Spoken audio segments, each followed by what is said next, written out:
stop and see you.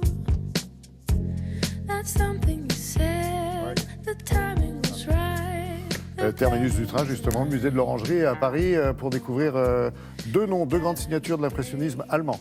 Voilà, de l'expressionnisme allemand, Franz Marc et Auguste... C'est Marc et Mac. C'est Marc et Macke.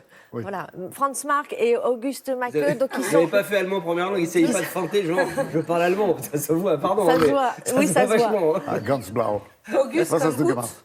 Auguste comme oui, allez, on va dire ça. August Macke. Si je pouvais, voilà, je vais Voilà. continuer. Donc Et Franz Marc. je vais essayer de continuer. Voilà, qui sont deux peintres allemands du début du XXe siècle et qui ont créé un mouvement avec Wassily Kandinsky qui s'appelait Der Blaue Reiter, le cavalier bleu. Et finalement, le cavalier bleu, c'est quoi? On est à peu près en 1912. Ben, ça va être une synthèse de ce qu'ils ont vu en France avant, à savoir une synthèse des fauves, du fauvisme, et une synthèse du cubisme. Et aussi des futuristes italiens. Bref, ils ont fait la synthèse de tout ça pour créer un art finalement bien à eux, ce qu'on va appeler l'expressionnisme allemand. Donc l'expressionnisme allemand, c'est, comme je vous dis, c'est quelque part le fauvisme version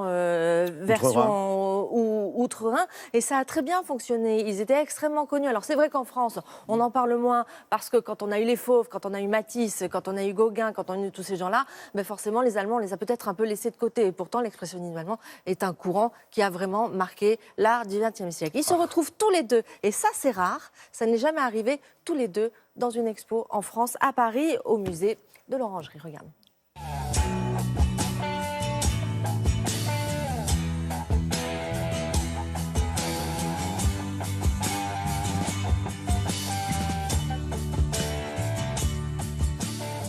Avec Franz Marc et August Macke, nous sommes en plein expressionnisme allemand et ils ont été parmi les fondateurs de ce mouvement artistique, der Blaue Reiter, le cavalier bleu, fondé en compagnie de Wassily Kandinsky.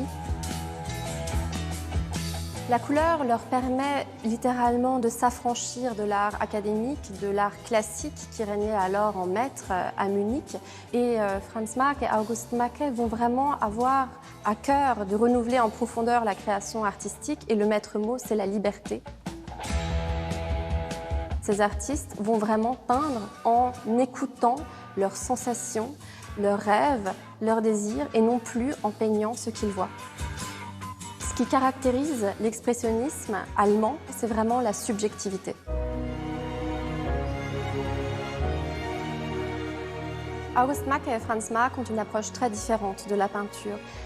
August Macke est un peintre dans une tradition véritablement post-impressionniste, qui peint son quotidien, son univers domestique, son épouse, ses enfants, des scènes de promenade urbaine.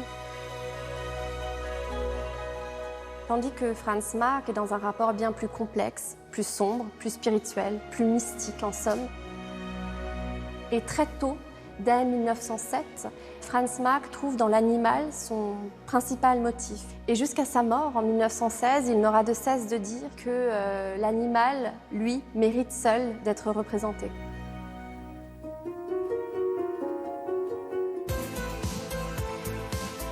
Franz Marc et August Macke s'inscrivaient dans une lignée véritablement européenne. C'est le principe même de l'avant-garde qui est de véritablement fédérer sur le plan international. Ils ont regardé l'art français, des artistes comme Cézanne, le douanier Rousseau également, Picasso, Matisse. Dans l'exposition, nous avons voulu apporter quelques contrepoints de sorte à ce que les visiteurs puissent comprendre ces influences, voir comment Marc et Macke s'en sont nourris pour ensuite faire leur art à leur manière.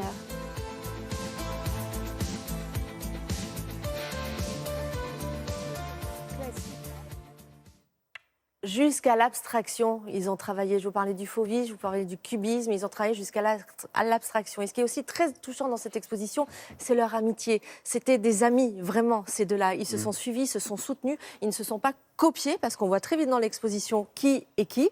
Il n'y a pas de confusion possible. Et je trouve que ça rend d'autant plus fort le sujet. Donc c'est à voir à l'Orangerie, je vous l'ai dit ça déjà tout à l'heure, à Paris jusqu'au 17 juin.